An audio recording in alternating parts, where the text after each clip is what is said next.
Tout d'abord, vous dire que le taux de participation a été de 56%.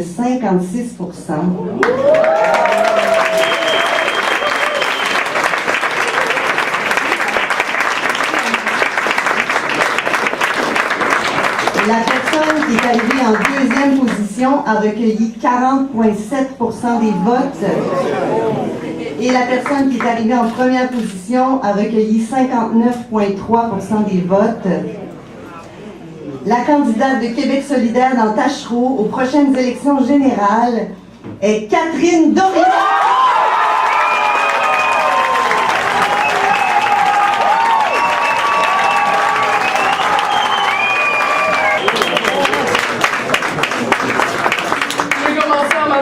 À Marie-Ève, Marie-Ève Duchesne, ça a été un grand honneur de faire cette course contre toi, qui en était beaucoup plus une avec toi finalement. Ça a représenté pour moi un camp d'entraînement exigeant et je t'en suis vraiment reconnaissante. Depuis cette première bière qu'on est allé prendre au sacrilège au début de la campagne, j'ai comme été enchantée par ta présence malgré la compétition obligée par les circonstances. J'ai trouvé extraordinaire ces petits moments où, par exemple, avant le débat avec Gendron à Énergie, on a décidé qu'on ne ferait pas ça l'une contre l'autre, peu importe ce qu'il nous dirait ou ce qu'il essaierait de nous faire faire, mais qu'on ferait ça ensemble pour QS. Puis c'est ça que je sens de toi depuis le début, c'est une assurance que, comme moi, comme nous autres, t'es là pour les bonnes raisons, avec amour pour notre ville, pour nos quartiers, pour les humains qui vivent dedans, puis que t'es là avec la plus grande sincérité du monde. C'est précieux.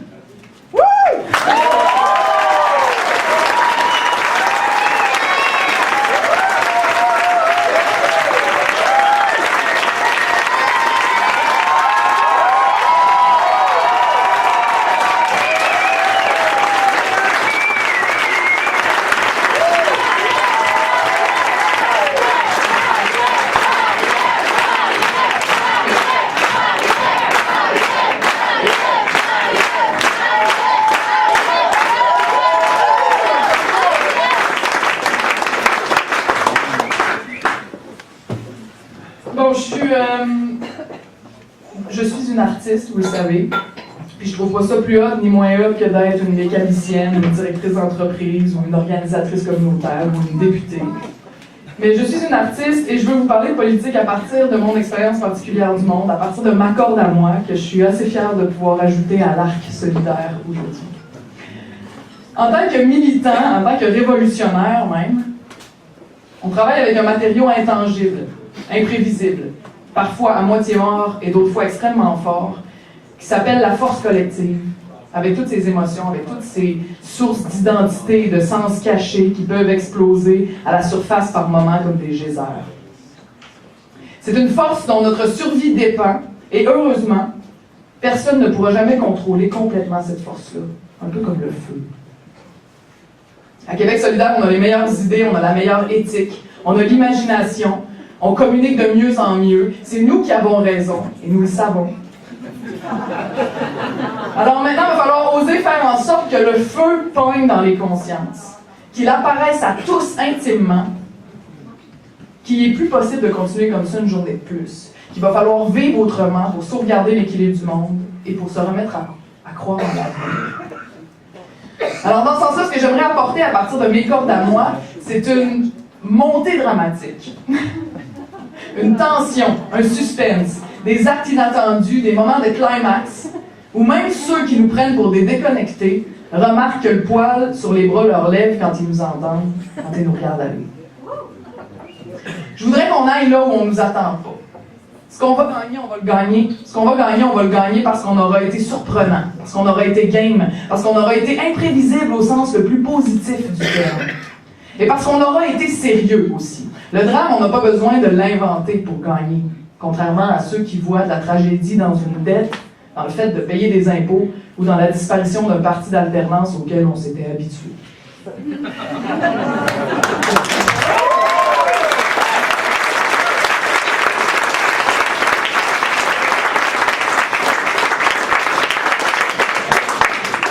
Chris Hedges écrivait récemment à propos des États-Unis, mais c'est la même histoire ici puis partout en Occident. Le pays réalise qu'il a littéralement été vendu. La plupart des citoyens sont apathiques et ne votent pas de façon conséquente. Certains sont prêts à suivre n'importe qui, aussi grotesque soit-il, s'il leur promet que les parasites seront chassés du pouvoir.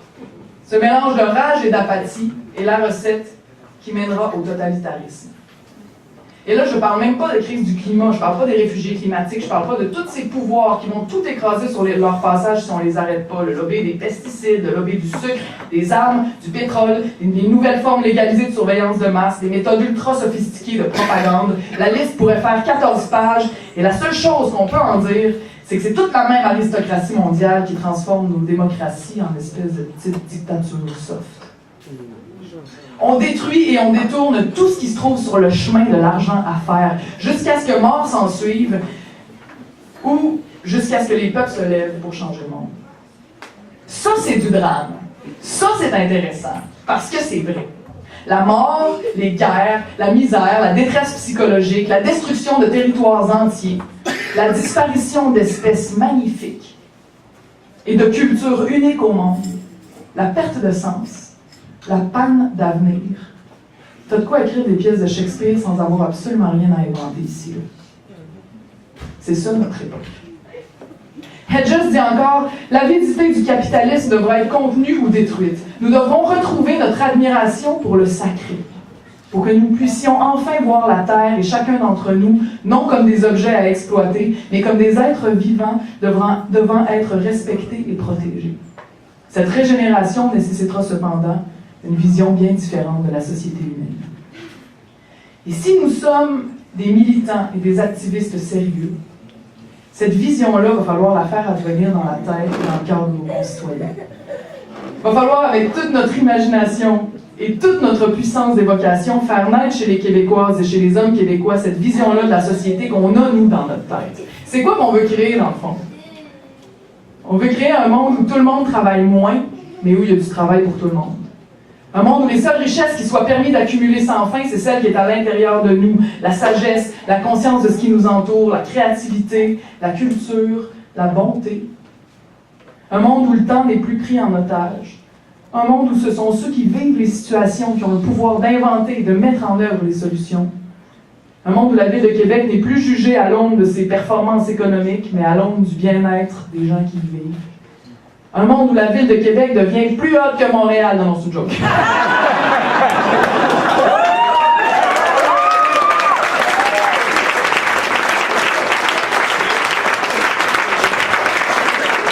Mais, sérieux, c'est là qu'on est rendu. C'est comme dit Naomi Klein, dire non ne suffit plus. On est rendu à proposer ensemble un projet de société large qui répond à toutes les sources de domination. Tout est possible. Il va donc falloir faire rêver. Et ça, c'est pas du pelletage de nuages, faire rêver. C'est parmi les étapes les plus importantes de toute révolution sociale. Faire comprendre, en mettant nos tripes sur la table, qu'il existe un parti de l'émancipation et de la liberté au Québec, il en existe un, puis il s'appelle Québec solidaire.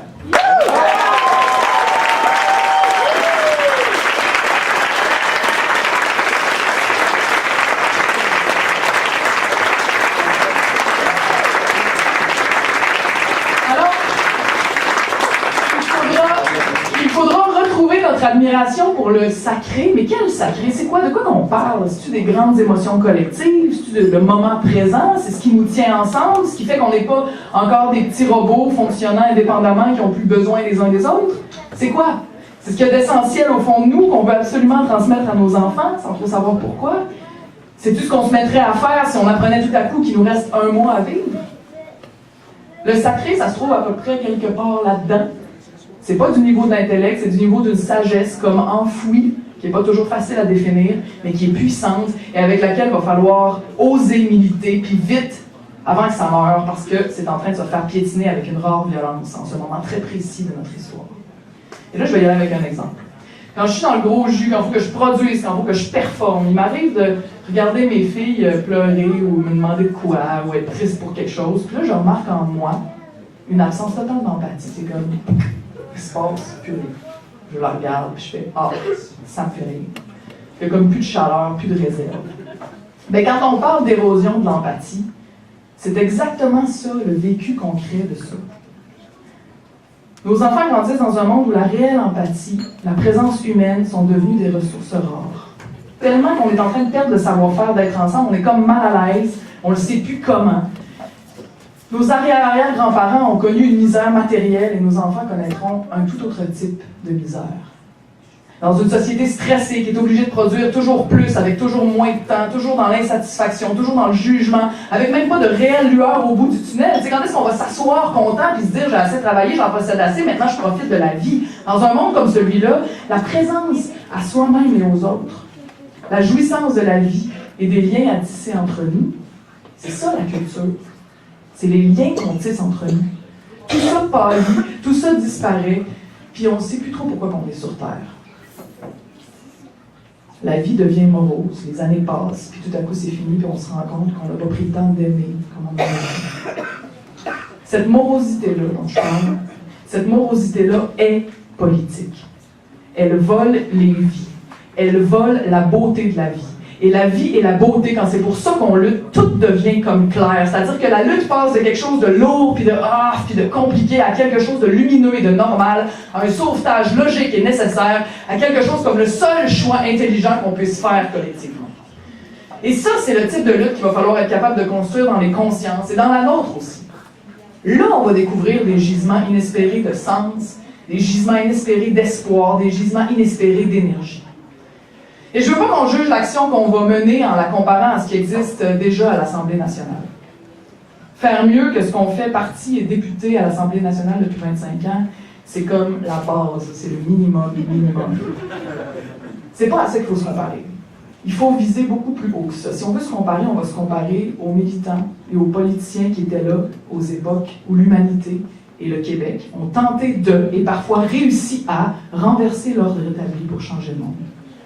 C'est arrivé plusieurs fois à travers l'histoire, ça va arriver encore. Puis la prochaine fois, ça va être le fun, parce qu'aux premières loges, il va y avoir qui? Il va y avoir nous autres.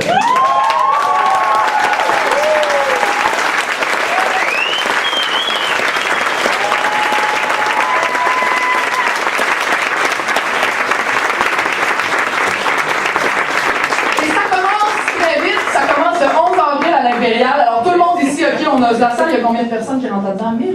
Plus. Combien? Autour de plus, en tout cas, il faut qu'elle soit pleine, OK? Parce que, tu sais, je veux dire, c'est exponentiel, là. C'est comme un show, quand tu fais un show, quand il y a plein de monde au début, ils partent, ils font le bouche à oreille, fait que là, si on veut se préparer pour les élections... Ouais, on va faire des supplémentaires, c'est sûr, mais les supplémentaires, ça va être l'élection. Fait que ça commence le 11 avril, faut qu'on remplisse ça, OK? Fait que là, vous autres, vous êtes toutes là, vous partez pas en disant, ouais, je vais en parler à mon coloc, là. Vous nous aidez à remplir ça. S'il y en a qui veulent faire des téléphones, sinon vous les amenez par la main le soir même, vous leur promettez que vous leur faites à souper avant, vous faites ce que vous voulez, mais on remplit la salle, OK? Ce parti-là existe depuis 12 ans, puis il grossit depuis lentement. Lentement, mais sûrement. Maintenant, là, ce qu'on va faire, parce qu'il se passe de quoi, là? Vous l'avez vu, vous le voyez, vous le sentez. Maintenant, on va lui donner une grosse poussée. On va sortir nombreux, on va sortir joyeux, puis on va sortir fort. L'époque de notre marginalité politique est finie. À bientôt. Au revoir.